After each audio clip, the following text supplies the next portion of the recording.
Antes que la fiscalía lo visitara en casa el jueves, Aníbal Torres se sentó en este set y, como quien mira el atardecer, habló con la exministra de la Mujer, Anaí Durán, convertida en exponente ideal de la prensa alternativa. Hoy estaremos con un invitado de lujo, el doctor Aníbal Torres. ¡De lujo! Hoy estaremos con un invitado de lujo, el doctor Aníbal Torres. Su ex jefe Aníbal Torres se paseó entre las tacitas y plantitas colgantes para estrenar ahora su rol de víctima confundida aquel funesto 7 de diciembre. Yo ingresé a la sala de embajadores, me senté, estaba pensando allí muchas cosas, por qué ha ocurrido esto, cómo es que el presidente ha tomado esa decisión sin comunicarnos, ¿no? Y al poco rato ingresa el presidente y me dice: doctor, vienen por mi familia, la voy a llevar a la Embajada de México. Y le dije: te acompaño. No es como se ha publicado en Panorama, no por la señora Mávila Huerta y por la señora Patricia Chirinos. Panorama publicó las imágenes de los instantes previos al golpe de Estado. A pesar que lo negó, Aníbal Torres sí se había reunido con Pedro Castillo antes del golpe. Junto con la suspendida Betsy Chávez, ingresó al despacho presidencial. Pero para Torres, estas imágenes son imaginarias, sacadas del país de las fantasías. Solo le falta pedir rectificación. El Ministerio Público y estas dos periodistas han filtrado eso con el deliberado propósito de crear una situación imaginaria. Se dice que yo y Betsy ingresamos directamente al despacho del presidente, lo que no es verdad, porque nosotros ingresamos allí a la sala Quiñones. Luego de la sala Quiñones pasamos a la sala Grau y de la sala Grau pasamos donde está el despacho del presidente.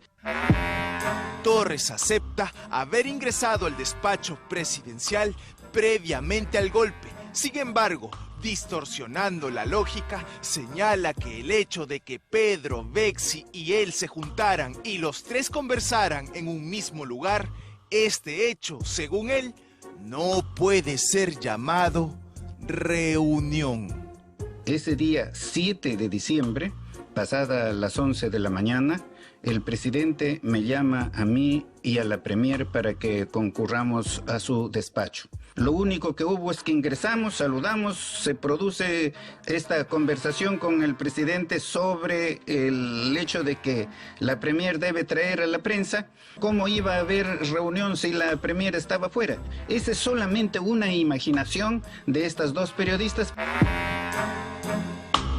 Torres no sabía, nunca entendió lo que para él fue una exposición, una lectura casi de colegio, inofensiva y primariosa.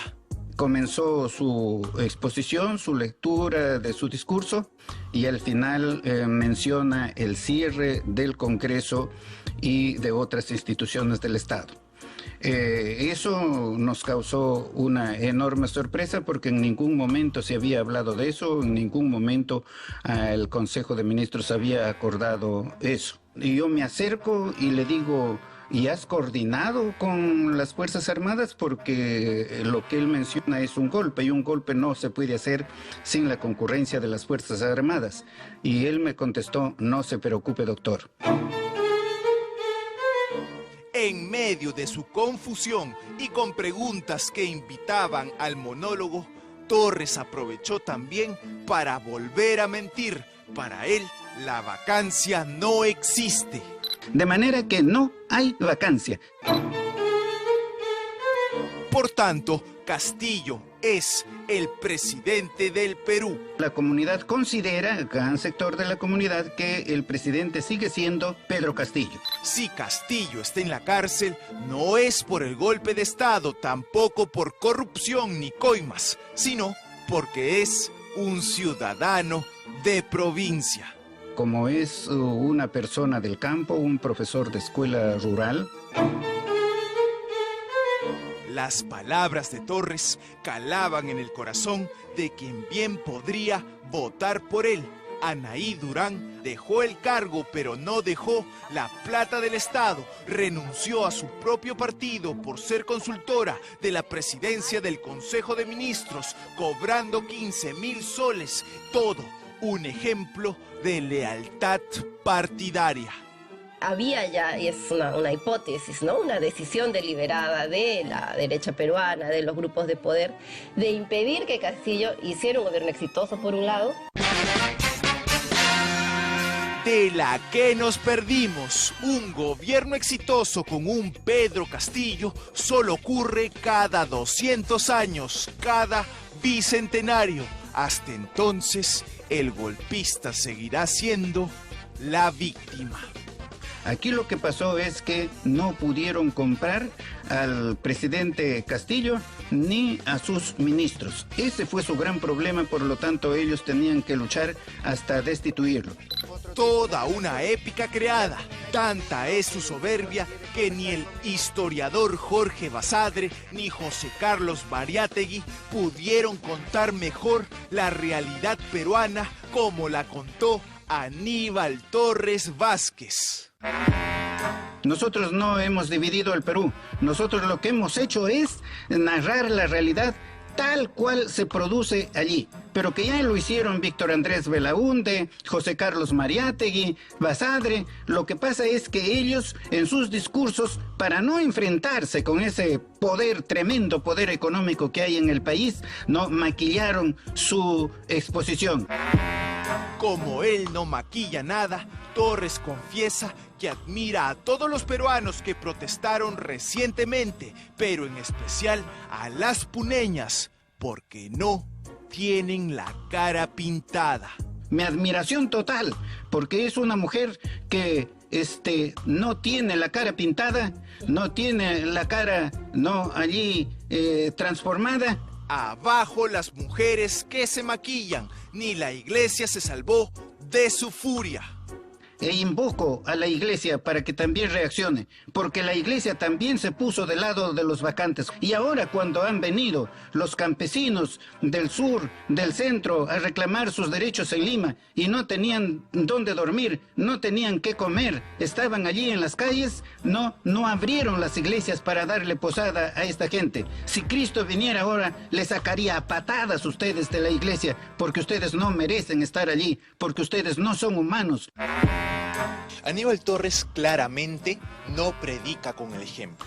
El ex premier no le abrió las puertas de su casa a los manifestantes para que ellos pasaran una noche. A ni uno solo. Estamos en su vivienda ubicada en plena zona residencial de San Isidro y como se ve, tiene ambientes amplios, 2 pisos y varios estacionamientos.